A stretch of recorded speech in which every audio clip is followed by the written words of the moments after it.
I'm Andrea's mother. I'm going to speak on Andrea's behalf because she can't.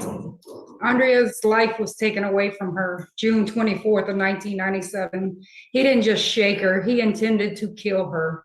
Andrea suffers from seizures daily. She's blind, she's tube fed, she's diapered, she can't walk.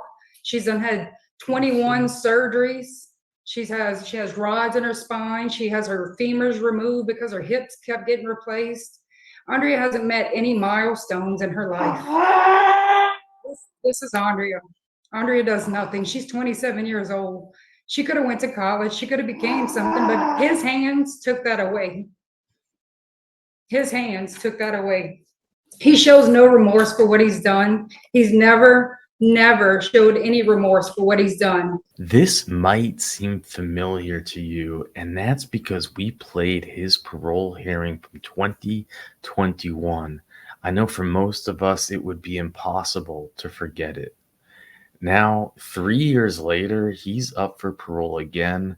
But before we jump in and watch it, I think it's important to revisit that 2021 hearing. It showcases our favorites, Miss Jackson, Mr. O'Shea. We have mic drops from the DA. If you've already seen it and want to skip ahead, you can fast forward to that 30-minute mark. With that, let's jump in. And you've been in jail how long? 24 years, 5 months. Almost 24 and a half years of a 50-year sentence. And how long have you been at the barracks? 11 years, 9 months.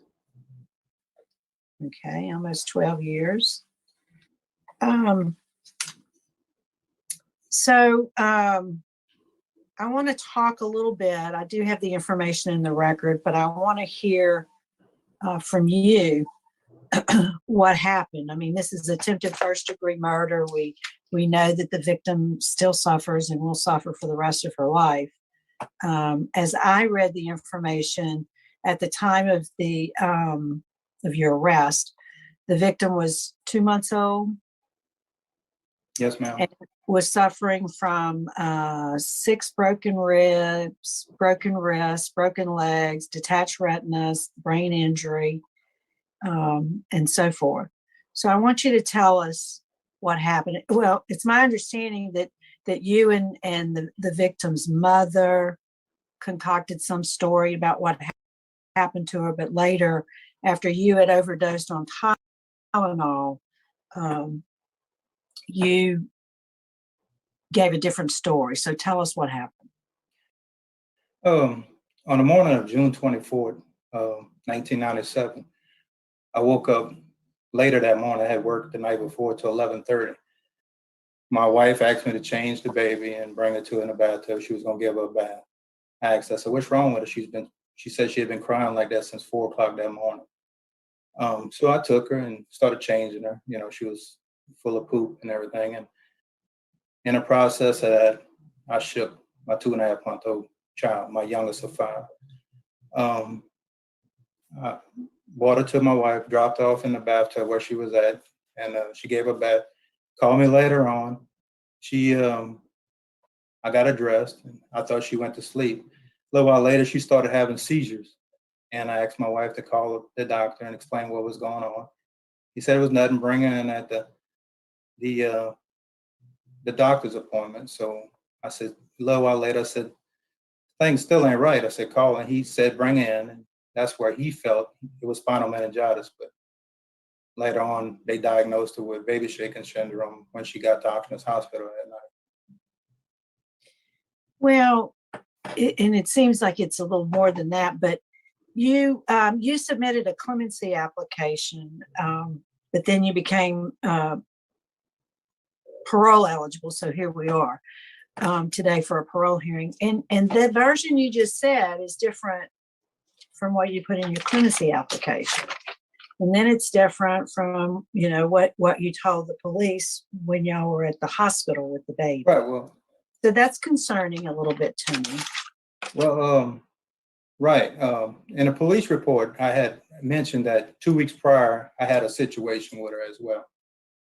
And that's led to this, that I had shook her 2 weeks prior to that.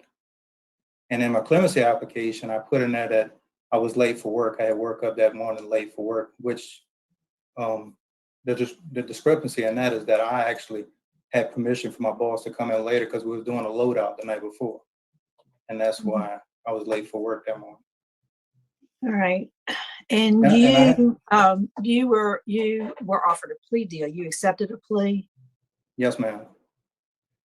They had offered me a plea bargain of 6 years and I had agreed to it. And they said, we're gonna have to set a date for your victim's family to make a statement against you. And I said, okay. When we went back, they said the plea bargain was now 15 years. I was gonna take the 15 years, but my lawyer advised me not to take the 15 years, which now he has passed away, Novel Rhodes. That's why I didn't take the 15-year plea bargain, because he advised me not to. All right. So let's talk about 25 years in prison. Let's talk about what you've done since. So Well, this is what I've noticed, and then you can fill in. So in 2000, it looks like you got your GED in 2000. You were at Angola, you worked on the arena expansion. I see some certificates of accolades in your record for that. You went to the Bible College, New Orleans Baptist Theological Seminary, graduated in 2007. You're an inmate minister. You went to State Police Barracks in 2009, and you're now working or have been working at Just Tech for about a little over a year now. What do you do at Just Tech? I cut grass along the roads, keeping everything groomed up, keeping everything cleaned up around their training areas and stuff. And so that's so before Just Tech, I guess you were somewhere else for State Police?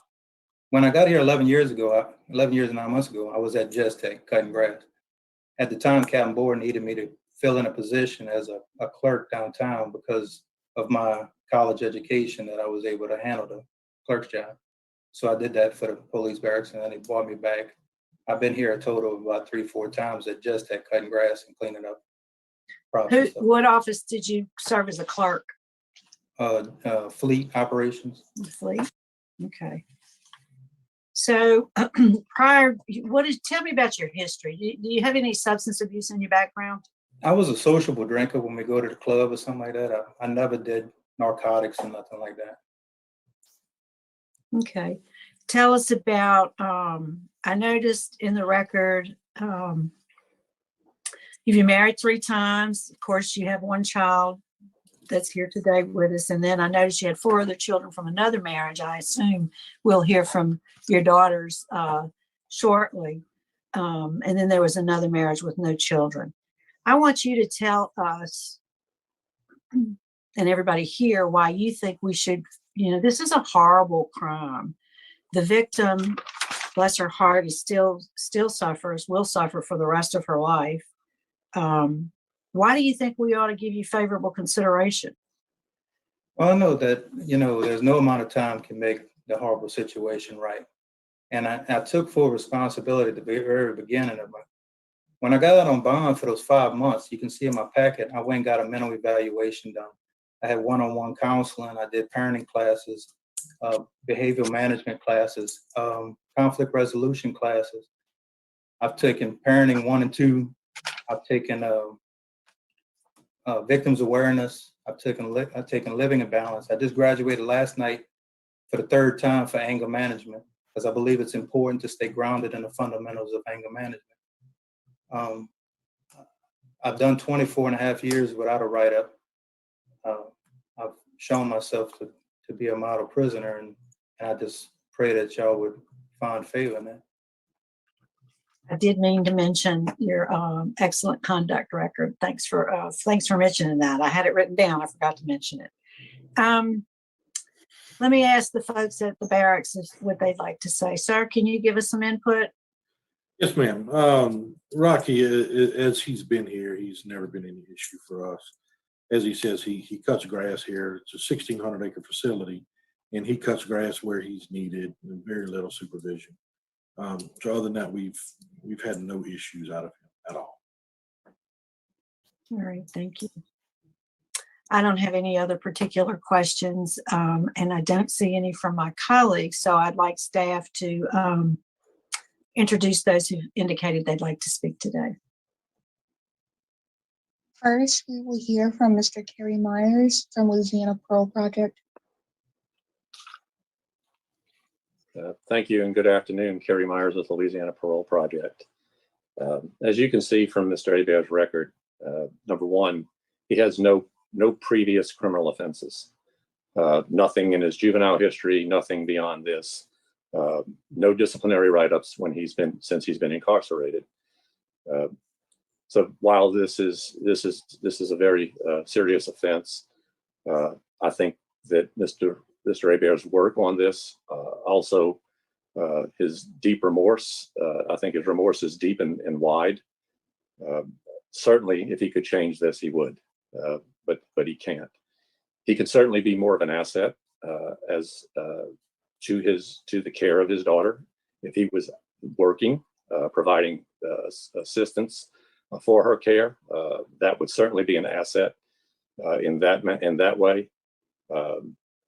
Just based on all the work that he's done, the therapeutic work, I think that Mr. Hebert has shown that while I'm sure he's been searching for answers for this for the last 24 years, it may never find an answer to it.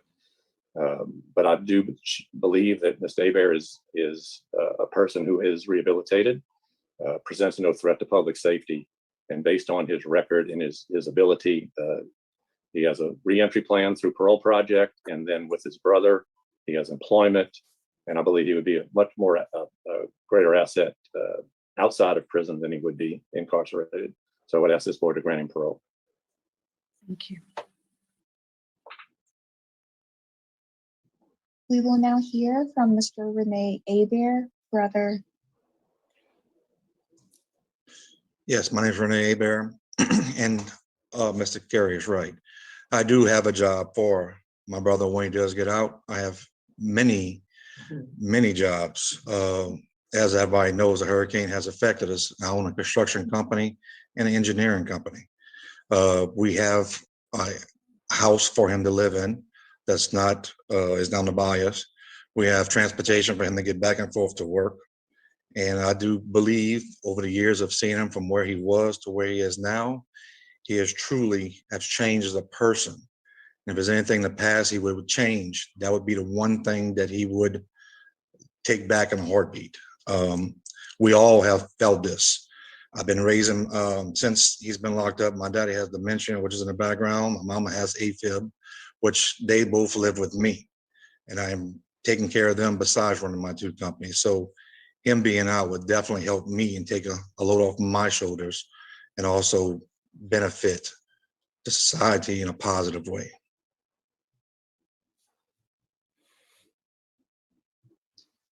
Thank you. We will now hear from Ms. Haley Hebert, daughter.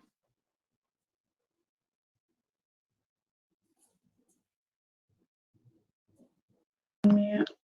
Hello, I'm Haley. I'm 31 years old. He's been in prison for 24 years. I started visiting him whenever in 2010.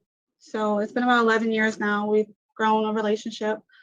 I would love to see a relationship outside of prison with him. I've seen, he seems like he's improved and everything in his life, and he's not angry or anything like that. I did just have his grandson. He's 4 weeks old. I'd love to have a relationship with him. But yeah, that's about it. I'm sorry.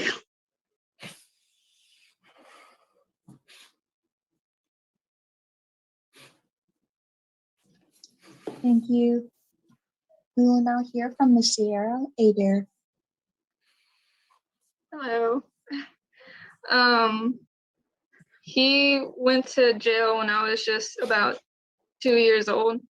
I'm 28 now. And I missed a lot of my life growing up without a dad.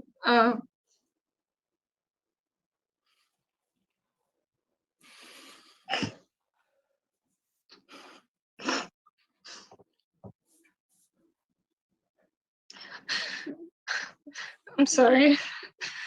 I would just like to get to know him more. and not to have to miss any more milestones.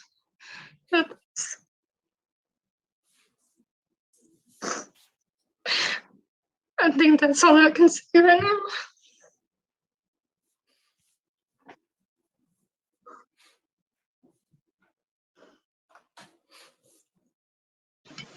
Thank you. We will now hear from the opposition side. First, we will hear from Ms. Sarah Carline, the victim's mother. Hi, my name is Sarah Carline. I am Andrea's mom. I'm speaking on her behalf because she can't speak, she can't see, she can't talk, she can't walk. Her milestones were forever crushed. June 24th of 1997, when he took her life away. This is Andrea. Andrea can't do anything because of what he has done to her. She has seizures daily. She's a quadriplegic. She's diapered. She's been through 17 surgeries and still needs more. She's tube fed. She can't even taste her own birthday cake every year. 24 years she's been like this. Remorseful, he has never once said he was sorry for what he has done. He shows no remorse. Whenever he was let out on bond before his trial, his stipulation was to pay child support. A stipulation to stay out of jail till your trial was to pay child support to this innocent infant. He paid nothing, nothing. His family wants to talk about how he's going to get out and help. He's going to get out and provide for her or support her. He's not. He's not. He didn't do it to stay out of jail. And I hired a lawyer and had him put right back where he belongs. He deserves to serve 50 years. She has a life sentence. He needs a life sentence. That's how I feel. Family outings for Andrea. She goes to the doctors. She goes home. That's her family outings. She has suction machines. She has so many machines at home that we have to carry around if we go somewhere. She has a little sister. She can't even see her face. You know, like her sister's 14. This is all she knows. You know, she can't talk. She can't see. She can't do anything.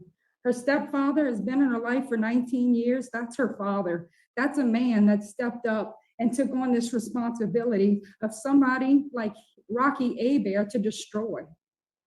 You know, family support. I have family support. I have my daughter, I have my husband, and I have my parents. That's Andrea's family.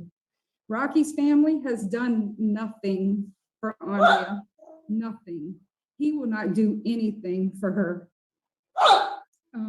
His sentence was 50 years with no parole and no probation.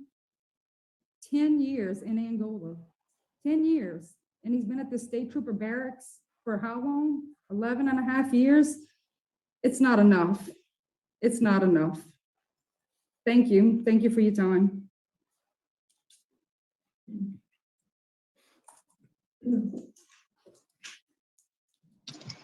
Thank you. We will now hear from Mr. Mark Rhodes.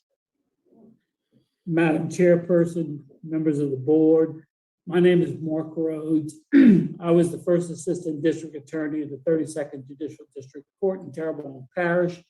I have been retired for 5 years now. I am a liberal Democrat who believes in and practiced restorative justice.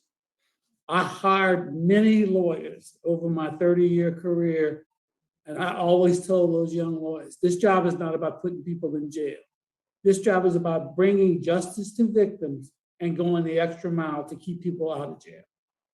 But sometimes within that philosophy, there is an argument for harsh punishment. This is one of those times. Mr. Hebert mentioned that there was a plea bargain. Let me explain to you what happened. I had finished a term with the previous administration, taken a sabbatical. When I came back again as first assistant, and I asked my secretary, who had been my secretary, I said, what's on file? And she dropped Rocky Hebert's file on my desk, and she said, this is a travesty.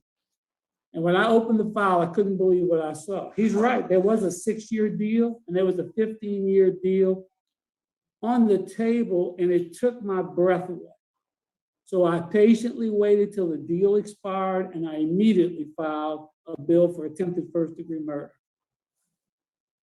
So as far as the plea bargain, it was because of the cowardice, and I will say that, of the lawyer that had the file, who was fired, not just because of that, but that did not help that lawyer's case, for fear of going to trial. I need to impress upon you, and I'm sure you know that, but it's paramount that the board knows that by charging him with first-degree murder, that carried a specific intent element. That means that this jury found that Mr. Hebert's goal was to kill Andrea, but he failed in that goal. That was that specific intent to kill. And a lot of people were arguing to go for a lesser charge because specific intent is such a high bar to meet. And I knew we could meet it, but we agreed as a family that we wanted to take the sentencing away from the court, not because I had no faith in the court. I think the judge was a good man. I wanted the court not to have to impose sentence. I wanted the legislature to impose sentence, and that sentence is 1/2 of life, 50 years without benefit of probation, parole, or suspension. So that was not overcharging in an attempt to get a lesser verdict. My style as a prosecutor was to tell juries, if you're going to come back with a compromise verdict, then walk him. I didn't play those games. I went for an attempted first-degree murder and got one. And you know how we got that? Because the expert testimony was so graphic. The 2 physicians that testified were asked to give examples in layman's terms so that a jury could understand what type of trauma would it take to cause this. Because we had a lot of medical testimony about the inside of the skull and the brain rocking back and forth and the optic nerves and the petechia and the eyes and all of that. He said, well, it would be like if you took a baby, this age baby, a 2-month-old baby, held it by its feet and dropped it head first off of a 3-story building. Or if a baby was in a stroller and got hit by the front of a car that was traveling at 45, 55 miles an hour rate of speed. Or if a full-grown adult male had a baseball bat and swung with all the ferocity that they could summon up to strike someone in the head. Those are the types of traumas that were necessary to cause the amount of damage that Andrea suffered. This was not only a heartbreaking crime, it was a vicious crime. And Mr. Hebert has shown no remorse into that. What does Mr. Hebert have? Well, he has the ability to communicate with his family. When someone sends him a gift or puts money in his commissary account, he can feel loved. For Christ's sakes, he's been married at least once since he's been incarcerated. He's at Jackson Barracks. With all due respect to DOC, we have men sitting in jail for nonviolent drug offenses for decades who don't get out of and go. Mr. Hebert is at, let's face it, he's at the Four Seasons of DOC. I've been to Jackson Barracks, okay? I know what the conditions of Jackson Barracks are like. Do I want to live at Jackson Barracks? Absolutely not. If I'm an inmate, do I want to be at Jackson Barracks? You better believe I want to be at Jackson Barracks. What does Andrea have? Well, let's go back. What does Mr. Hebert have? He has the ability to read and learn and better himself and engage his mind. He experiences life. What does Andrea have? None of that. And quite sadly, nothing that resembles life as we know it. She's 24 now. She should be educated. She should be probably married. She could probably be expecting her own child. She has none of that. She has nothing of what we think of as life. She has the love of her family, but she doesn't have the ability to realize the depth and breadth of that love. Because I've been in this room for 45 minutes, and the amount of care this child has had to acquire is overwhelming. I don't know if any of the board members have ever been a caregiver, but if you've ever been a caregiver, you know how all-consuming that is. And these people do this every day, and all night.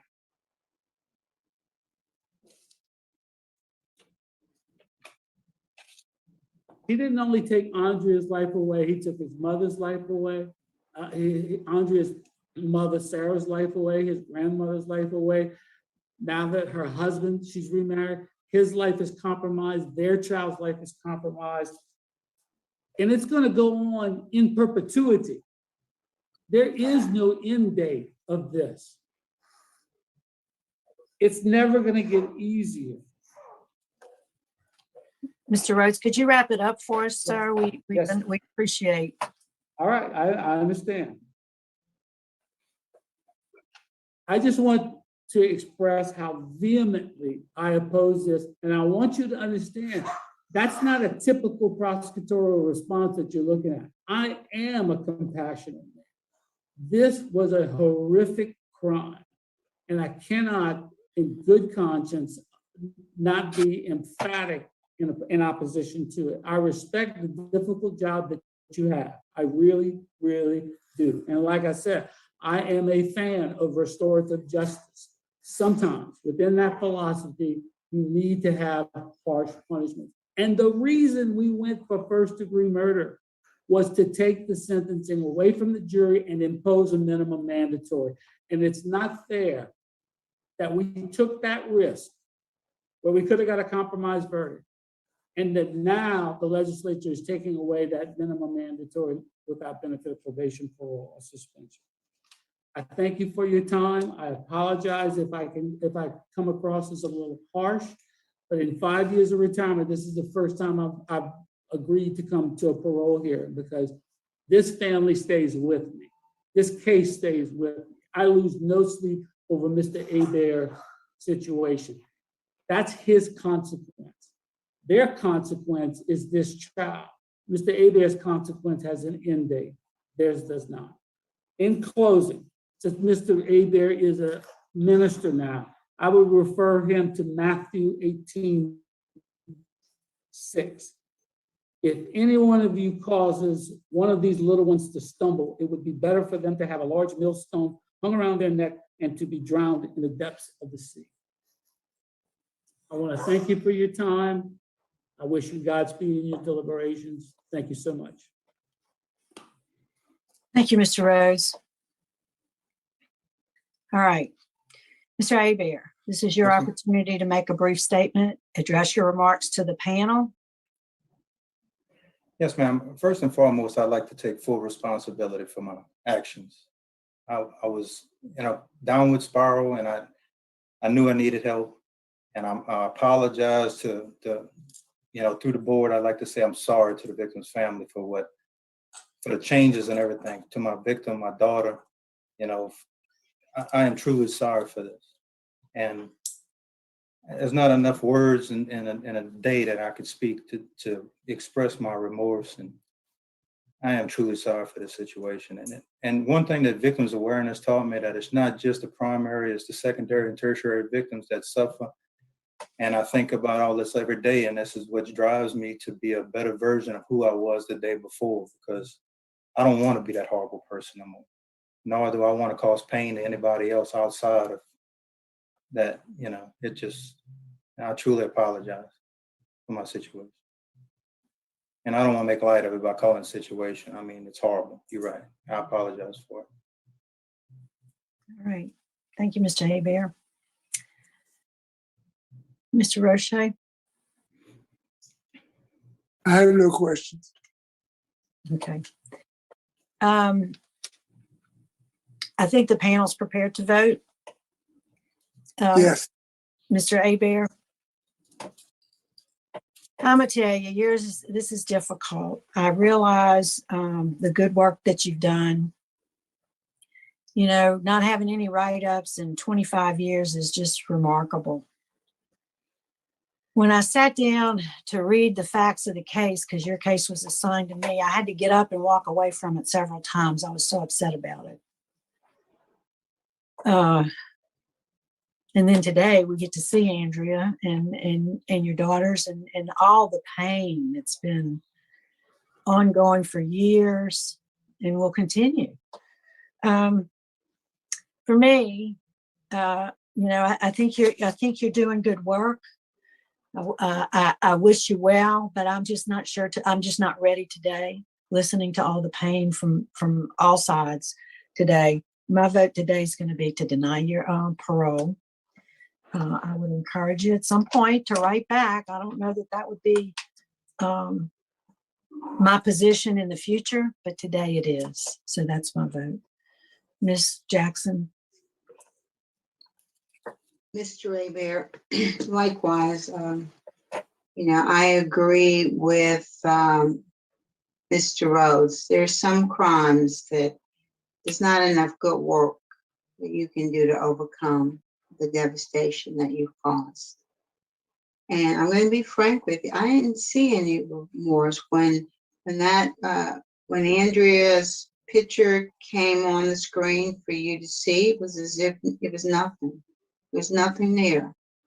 The only emotion you showed was when your other daughters were, pleading for your release. I don't think you were honest about what happened in this case. You minimized what you did to cause this devastation with this child. And so you can't, in essence, lie about what you did and then in the same breath say you're remorseful. That doesn't ring true to me at all. So my vote today is to deny because of the seriousness of the offense, the continued suffering of the victim, and the opposition from the victim's family. And for those reasons, my vote today is to deny. Mr. Roche. Thank you, Madam Chairman. Mr. Abear, I sat here for the last 40 so minutes and looked at you. No emotions other than when your adult daughters spoke in favor of your release. Other than that, I saw no emotion, no remorse. You can say you're remorseful, but that's not enough. You were given a chance to support your child, which you disabled, when you were released from supervision before your trial. And according to your wife, you not one penny. And you were revoked because you didn't do what the judge asked you to do in the conditions of your release. And I want to let you know, I read every word of your file. I read the letters of opposition. I've read the letters of recommendation. I made my decision long before the victims appeared today. So don't think the testimony by your former wife and former DA swayed me in any way. It was the facts, the opposition I saw in the file, the express opposition from the victim's family. And what's so sad about it, Mr. Abear, the victim cannot oppose because she doesn't have the ability to oppose your release. You're responsible for that.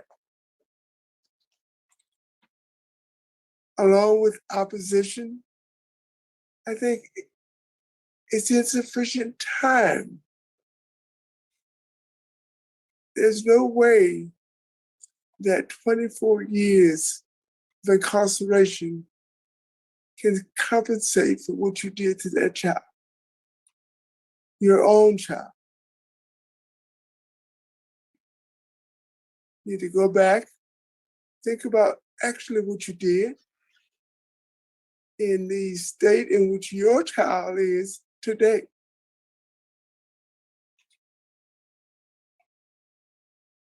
My vote is to deny your request for all the reasons stated. All right, you've received a unanimous vote this afternoon, Mr. Abear, to deny your request for parole. Thank you. Stay the course, keep doing good work. Thanks, everybody who participated this Thank you afternoon. for the opportunity.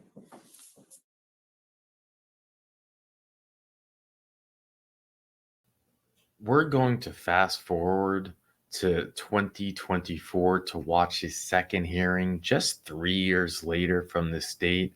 And then when that hearing is over, we're going to read over the actual court documents of his appeal to get all the details. But before we do, could we just talk about how special Miss Jackson and Mr. O'Shea is with their mic drops, and how special this mother is? I mean, she is something else. And just the contrast between the Roach sitting there at the barracks. I mean, and the idea that he was somehow on probation even, and he violated that to get locked back up. The whole thing is just mind-boggling. It's all consumed. There's so much to unpack here. But again, because we have the next hearing, I think it's important that we just jump into that. Also want to give a special shout out to that ADA who showed up, to the district attorney who showed up and really is giving such an impactful speech. You can tell this is not a script. This is something that has affected and maybe changed his life. Will he show up to the next hearing? That's going to be a big indicator, in my opinion. Well, let's find out. My name is Rocky Abear, number 415304. Mr. Abear, you're before the Louisiana Committee on Parole for a hearing. We find that you are currently a first felony offender. This is a rehearing. You had a parole eligibility date of August 1st, 2021. You have a adjusted good time date of 7/16/2039 and a full term date of January 10th, 2048. Is that correct according to your understanding? Yes, ma'am. So what we're going to do is a little different order. We're going to allow those people in support of you to speak first, and then we'll allow you to make a statement, and then we'll allow those in opposition to speak. Okay? Yes. We have is Matthew Panetta going to be speaking today with the Parole Project? Yes, ma'am. Okay, you'll go ahead and address the panel. Thank you, ma'am. Good morning to this honorable parole board, and I thank you for giving us the opportunity to speak on behalf of Mr. Rocky Abear. My name is Matthew Pineda with the Louisiana Parole Project. We feel that Mr. Abear would be a good candidate for our program.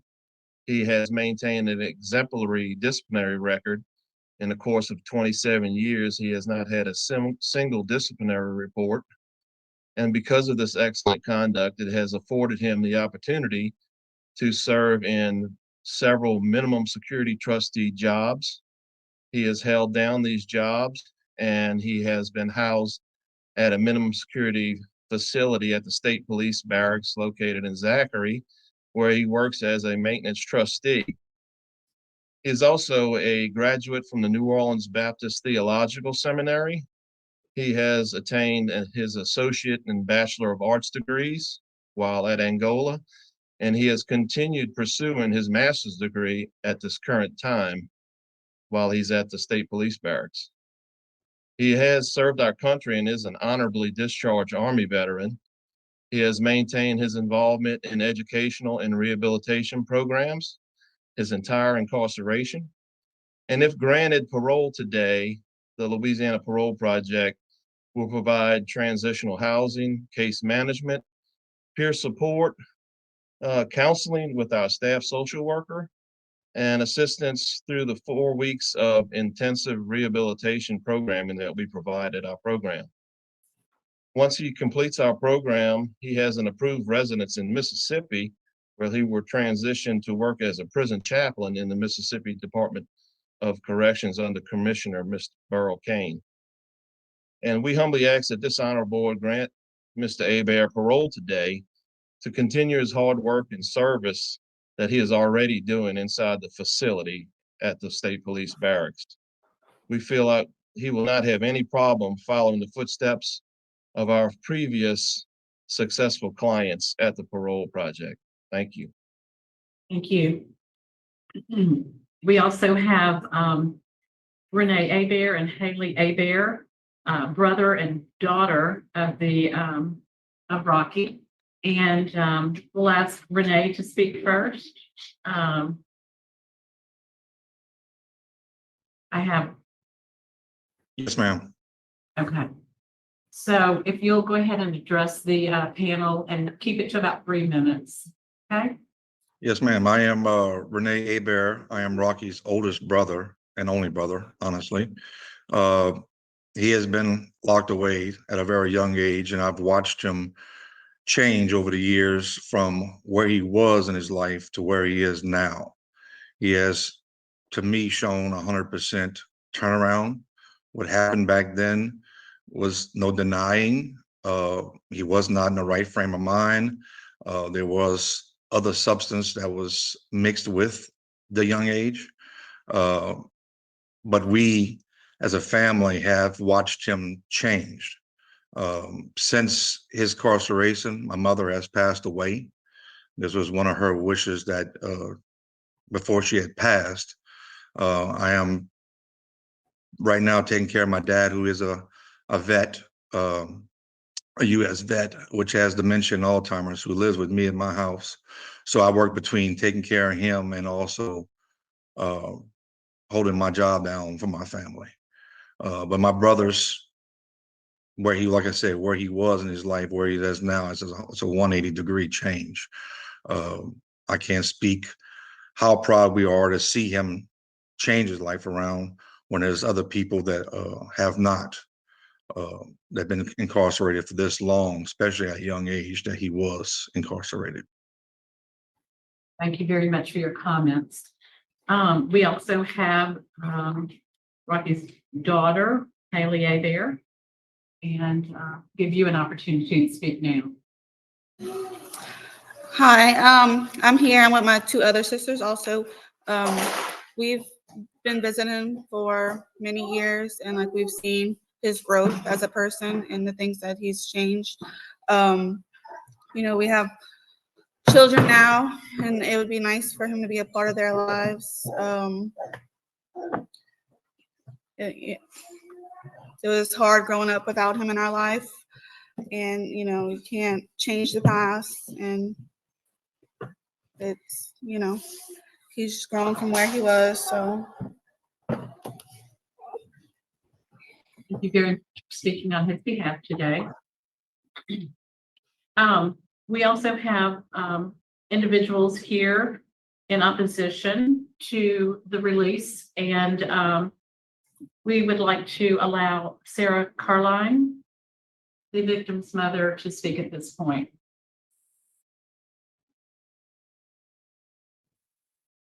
If you can hear us, we can see you. If you go ahead. Yes, ma'am. My name is Sarah Carline. I'm Andrea's mother. I'm going to speak on Andrea's behalf because she can't. Andrea's life was taken away from her June 24th of 1997. He didn't just shake her, he intended to kill her. Andrea suffers from seizures daily. She's blind, she's tube fed, she's diapered, she can't walk. She's had 21 surgeries. She has rods in her spine. She has her femurs removed because her hips kept getting replaced. Andrea hasn't met any milestones in her life. This is Andrea. Andrea does nothing. She's 27 years old. She could have went to college. She could have became something, but his hands took that away. His hands took that away. He shows no remorse for what he's done. He's never showed any remorse for what he's done. He has all the time in prison to get all these degrees. Well, guess what? I did it with a disabled child. I went to school. I graduated college. I became something with a child. He did it living his best life in the barracks. Andrea can't do it. Andrea couldn't go to school. Andrea can't get married and have children and enjoy her life. Everything was taken away from her by him. You know, he says he's got this biblical college thing. Well, you know what? That's a crutch. That's a crutch. She has seizures daily. Her care is 24/7 around the clock. She can't be left alone. She has to have somebody be with her and take care of her, suction her. She can't even scratch if she has an itch. She can't tell me when she's in pain. She does nothing. She's like a 3-month-old infant. His sentence was 50 years with no parole and no probation, hard labor. He should be serving that time in Angola. He should be serving his full term in Angola, not at the barracks. Andrea hasn't experienced the life. She's never had a normal, healthy life. She was born perfectly fine, but Rocky took all that away from her. She can't enjoy our faces. She can't enjoy the beauty of her loved ones. Her sister, she has a sister. She can't enjoy that.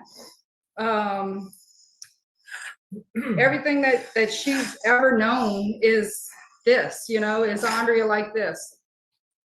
We don't, you know, we live with it. We love her no matter what. God gave her to me and kept her alive because the doctors said there was nothing they did that kept her alive. Andrea's brain was swelling so much, it was 1/8 of an inch from her brain stem. They said if it would have touched her brain stem, she would have been dead. All her ribs were broken, arm broken, legs broken. That wasn't just shaken. That was intending to kill her.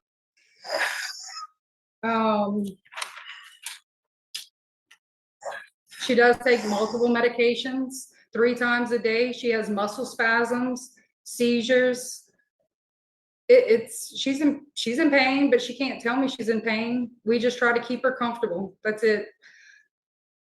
Her life was affected whenever he took all of this away from her. He deserves to serve his time. Thank you. Thank you, Sarah. We also have in opposition Mark Rhodes with 32nd JDC. Yes. Can you hear me? Yes. I'm sorry.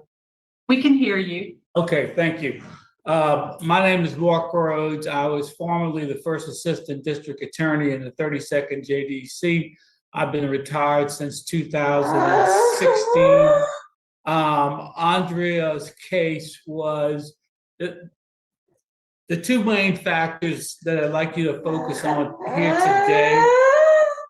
One, when I chose this charge, attempted first-degree murder, there was a lot of pushback from fellow prosecutors in my office going, I don't know that you can get that. That's specific intent to kill. Okay, you have to prove that the perpetrator specifically intended to kill. This was not a whodunit. This was not a whodunit. This was a question of what was the intent. And the intent was to inflict serious bodily harm or to kill. Okay, that's important. That's the highest burden a prosecutor has to cross. All right. Other shaken baby cases lend themselves to maybe a liberal interpretation of manslaughter. Somebody loses their head. This was not that. We presented physical evidence from medical doctors that showed that the severity of the injuries indicated that you can't do this without thinking that you're killing this child, okay? The second thing I'd like you to focus on is, I don't know, all of you appear to be about approximately my age. I hope I'm not offending anybody, but when you enter this age, you start to learn about caregiving with your parents, maybe older siblings. If you've ever been a caregiver, then you understand the burden, the sentence that these people have to carry. It's not the patient you have to worry about, it's the caregiver. This is an all-consuming, it takes over everything in your life. Quite honestly, I don't know how Sarah did all that she did, that she was able to accomplish.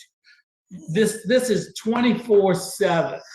And when we approached them about what the charge was going to be, because a prosecutor before me had foolishly entertained plea bargain negotiations. And when I came back into the office, I had taken a sabbatical. I came back in and I asked my secretary, what's the hottest thing in this building? And she brought this file to me. She said, this is a disgrace. This prosecutor's offering this guy 6 years or 15 years or whatever it was. I said, well, when does the offer expire? She said, tomorrow. I said, okay, lay low. The day after tomorrow, we sent him a letter that said the charges are going to be attempted first-degree murder. And everybody went, ooh, I don't know about that. That's specific intent to kill. You're liable to get a compromised verdict from the jury. So my point is that his actions on that day were proven to a jury of his peers to be in line with someone having the intent to kill.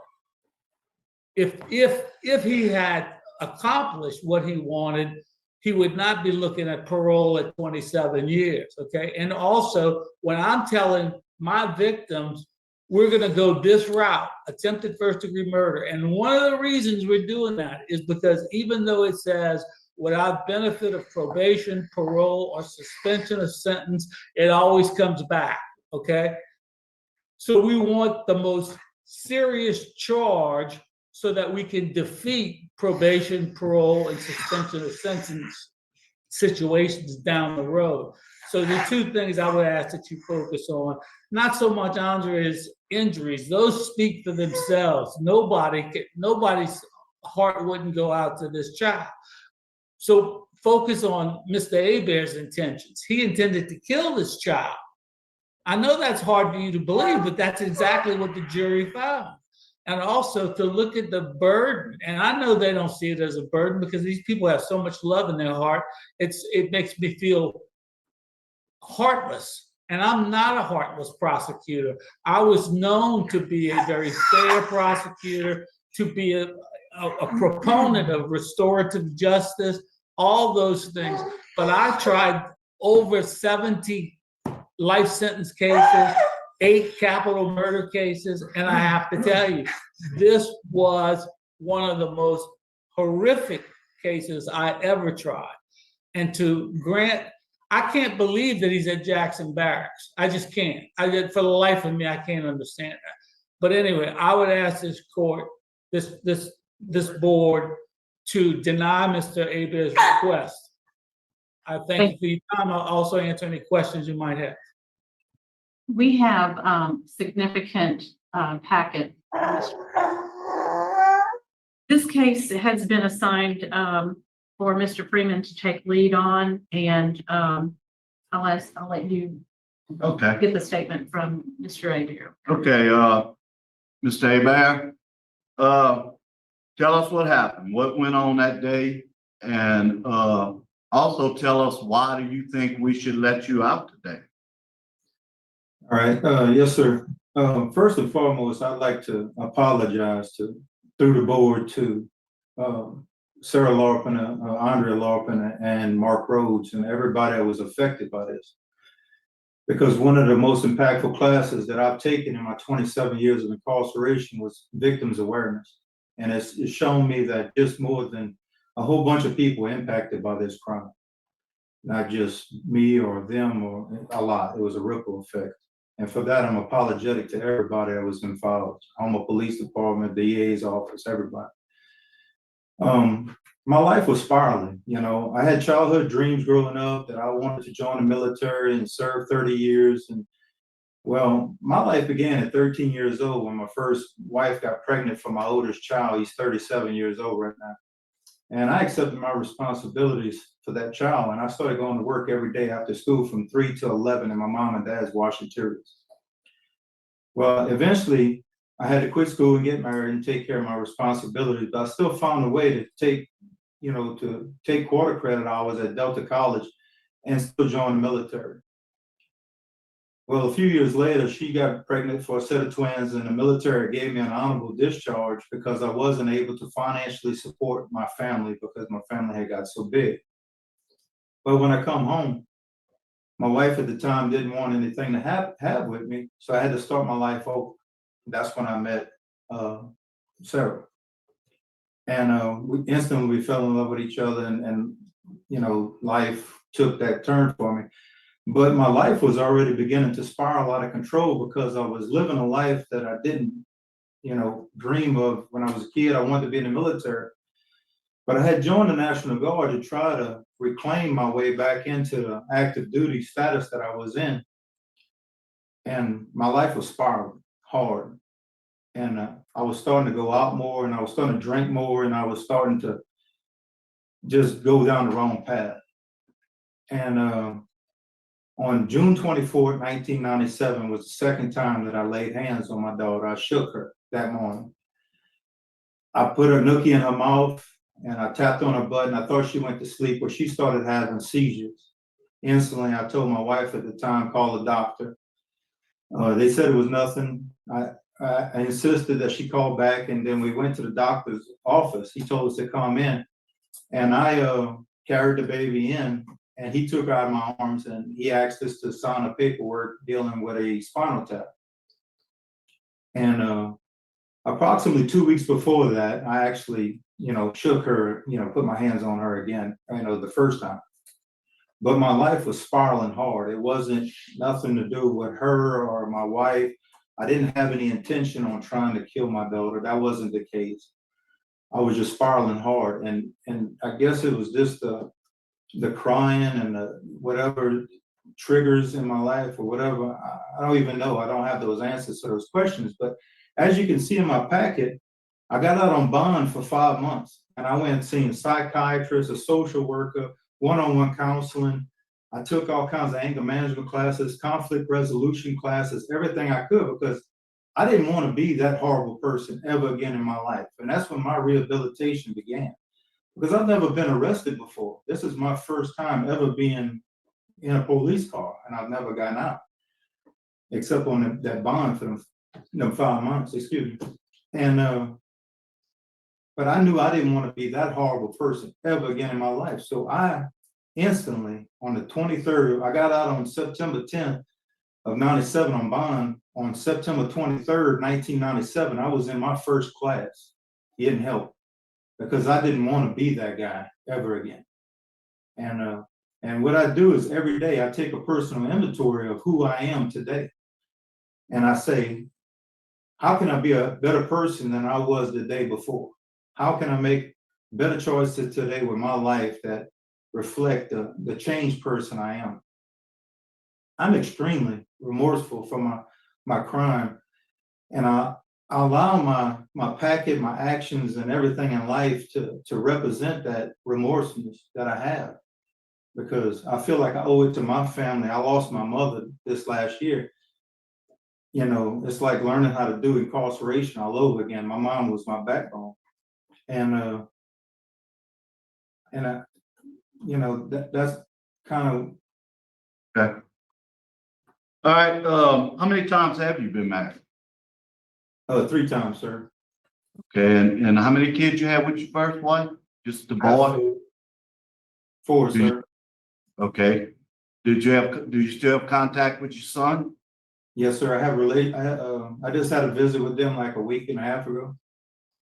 Okay. Come up every Sunday. I have visits with them and my grandchildren. And okay, while you out on bond, did you try to pay any bills or help with any child support or anything? I had intentions to, and the court had ordered me to, but the way the process went through the DA's office, I was very unclear. So when they did a bond revocation for me to go to, that's how I ended up getting rearrested on this charge, because I didn't pay my child support. But I had the child support on hand with me to pay that day. I was very unsure of the process of that method. Okay. So you're saying you shook the baby 2 different times, okay? Is that the only time you ever laid hands on that baby? Yes, sir. You have strong opposition from the judge, the DA, and the chief. You heard the mother of the child, Miss Carline. And then you have the daughter, Andrea. And, you know, as we saw, she cannot speak for herself, but I mean, that little girl has been through tremendous trauma. Now, I'm not gonna go over all of your prison stuff because it's no doubt that you have done a good job in prison. I mean, no write-ups, lots of education, lots of different things, lots of charity work, all of that. So there's no use for us to get at that. I mean, what I'm looking at today is, have you served enough time for what you have done? And that we'll get to when we come to our voting. So, Warden, do you have anything to say? Yes, sir. Thank y'all for hearing us this morning. Mike has been here 14 and a half years, and of course, you know that he has been no problem because he's still here. Does anything we ask him to do. Is an excellent worker. I do not envy y'all with the decision you have to make today. But for us, he's been nothing but a good person to have around. He does anything we ask. He's got an excellent work ethic, and I'm sure that Warden Kane, who offered to give him a job as a chaplain, saw the same thing when he was there at Angola. I just have one. You describe a spiral, that you're in a spiral and a downward spiral. Can you elaborate on that just a little bit more? What kind of spiral? Because I can't picture it. Well, I was in a place, I was in a very unhealthy mental state that I was in, where nothing seemed to meet up. You know, I couldn't get traction with nothing in life. The jobs didn't make sense. The life didn't make sense. It's like I was doing everything that I wasn't meant to do or supposed to be doing. And it's like I was just in the wrong mental state of mind. And it just, I was losing ground to the spiral. That's the only question. So we have allowed both your supporters and the victim family to make statements. We've heard from Warden. We've heard from you. So now it's time that we vote. Mr. Freeman, are you prepared to vote? Yes, ma'am. You know, you look at this case and you look at the one side, you know, in prison, you've done a good job, and I compliment you on that. You know, you have tried to change your life. And then I look at the other side and I see that little girl, and I'm calling her a little girl, but she's 27 years old, had to live 27 years like she's living, and you're at state police. I mean, you know, best of best, you know, state police. The injuries are just, I'm not gonna read them out because every time I think about it, it really upsets me to just picture this little girl. I have children too. My vote is to deny. You 27 years is not enough time for what you did that child. Mr. Barrow. I concur with Mr. Freeman for the exact same reasons. Mr. Abear, I would be remiss if I did not acknowledge the work you've done and appreciate your being no problem and making a difference. My decision boils down to the fact that you have not, in my opinion, served an appropriate amount of time. And so my vote is also to deny. I wish you well. Thank you very much. Thank you.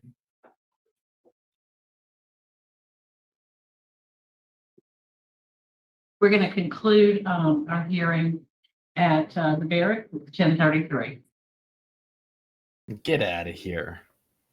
You know, and he's sitting there like trying to act remorseful, right? Like he remembers, man, I better act remorseful because that was magnified in the last hearing. Mr. O'Shea and Miss Jackson made sure to make it a point. So now he's sitting there, he's at the desk, he has his head in his hands, and it's like he forgot the main. Where's your tissue box? Where are your tissues? You forgot to sprinkle the water on your eyes. I mean, that's as good as it can get for him faking it. Some people, they don't feel. Some people, they don't have that ability to have emotion. And yet, as strangers, we're here looking at the victim, and we're feeling emotional.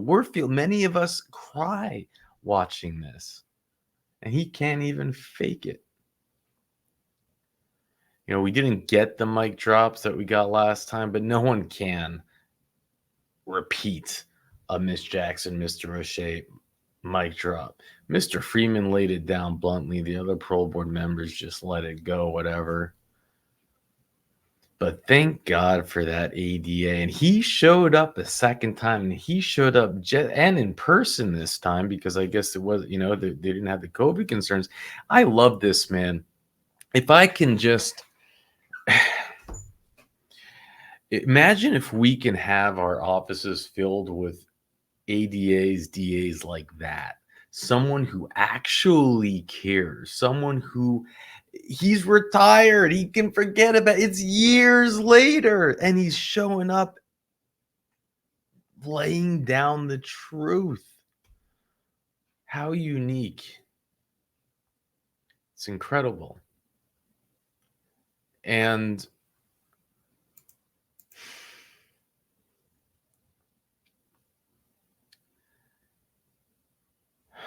to think that some lousy ADA actually gave him a 6-year deal with the guy didn't sign. Come on, you moron.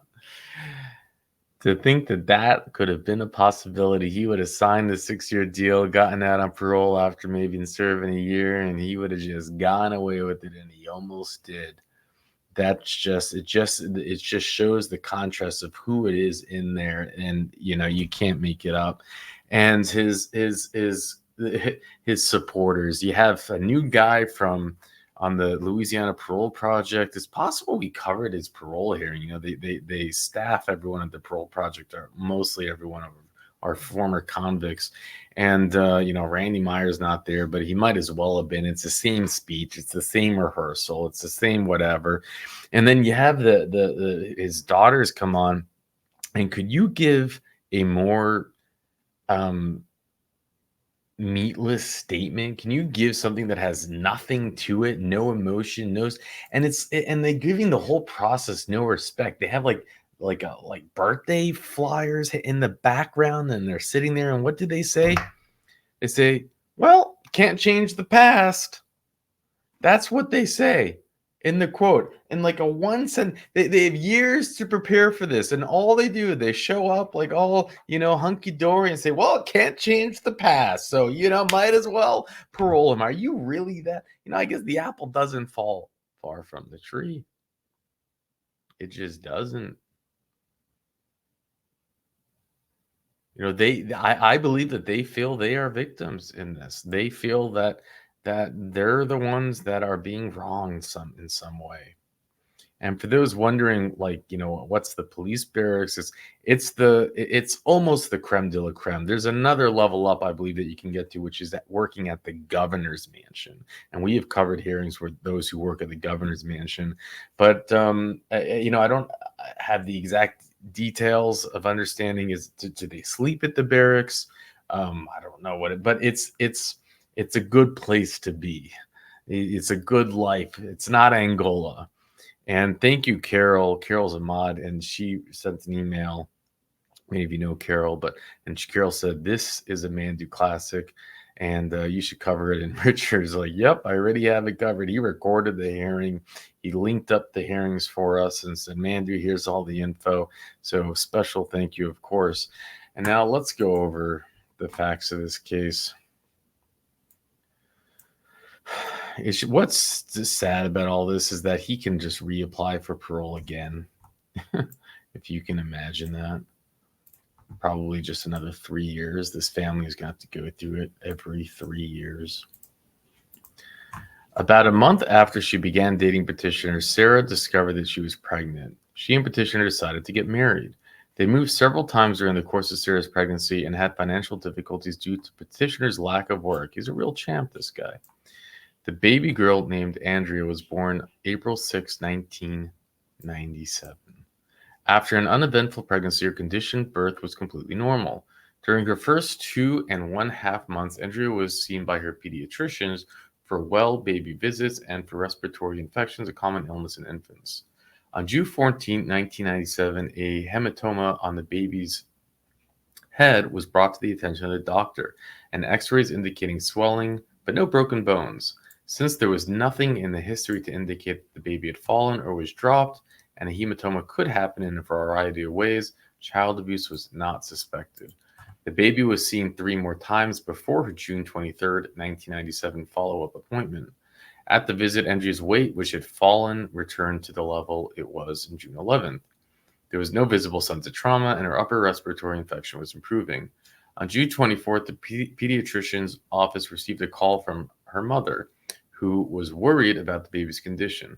The infant was brought to the office and examined by Dr. Robert Clark. When examining Andrea, the doctor noticed symptoms which indicated an altered level of consciousness and some brain damage. Dr. Clark personally rushed the baby to the hospital's emergency room, which was adjacent to his office. Dr. Clark suspected spinal meningitis and ordered tests before the baby was transferred to Ochsner Hospital in New Orleans, which has a pediatric intensive care unit. Subsequently, Dr. Clark received x-ray results which showed that Andrea had multiple rib fractures in various stages of healing and indications that the baby received injuries at different times and as long as 2 weeks before. Dr. Clark notified the doctors of Ochsner of these results, and subsequent x-rays revealed that the baby had a broken leg and 2 broken wrists, which were already healing. Because the x-rays indicated severe trauma, the police were called. On June 25th, police detectives investigated the baby's injuries, met with the petitioner and his wife, advised them of their rights. So both of them were advised of their rights and conducted interviews. Neither parent admitted to knowing the injuries. On June 27th, the parents were again Mirandized and interviewed. Again, the petitioner did not admit to injuring the infant. In the early morning hours of July 1st, petitioner attempted to unalive himself and was taken to the Terrebonne General Hospital emergency room. Well, that's not a sign of guilt, right? But that's interesting. I wonder what the reason is, because we know that he doesn't care. I always wonder why those who do that, who don't have empathy. There are different reasons, I suppose, not wanting to get locked up, etc.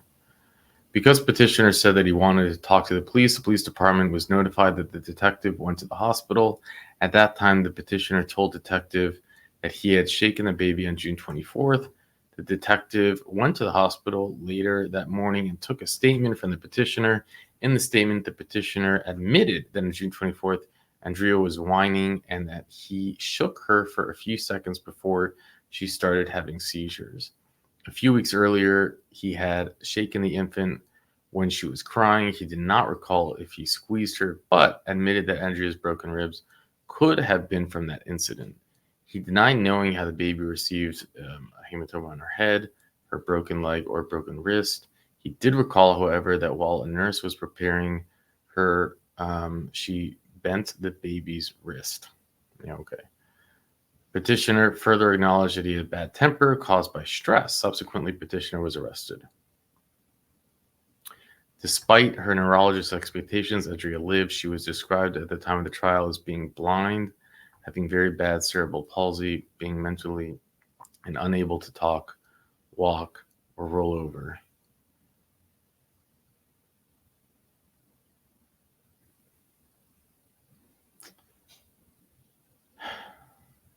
You know, it was the jury found him guilty of intent, and that was definitely an intense move by the ADA to go after this, and he got it.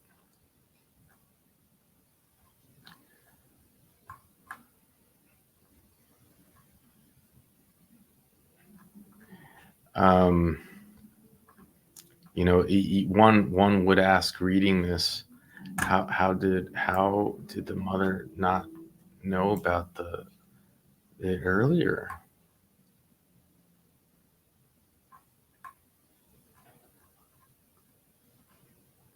But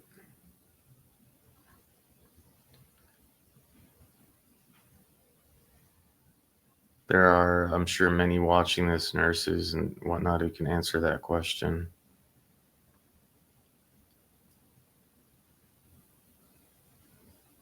I'm sure that's something, that guilt that she carries with her every day of her life.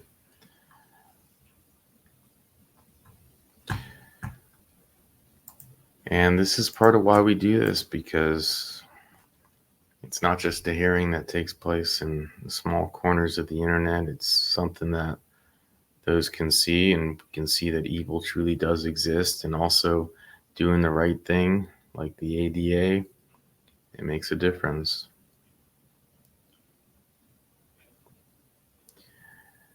And with that, I'll let you go.